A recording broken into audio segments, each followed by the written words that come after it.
tayo ng chicken. Lagay tayo ng garlic, minced garlic, black pepper, ground pepper, 2 tablespoons of light sauce, 2 tablespoons of dark sauce, 2 tablespoons of cooking wine, 2 tablespoons of cornstarch. Ayan na po siya. Kaberan po natin siya at iluto natin siya mamaya. Ito na po yung ating marinated chicken. Try na po natin siya.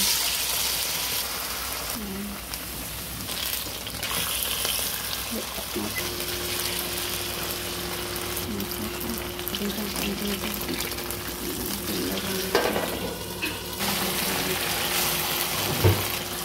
Lagyan natin ng kaunting lime. Ano siya?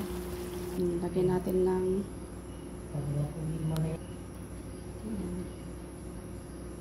ito ng ating chicken.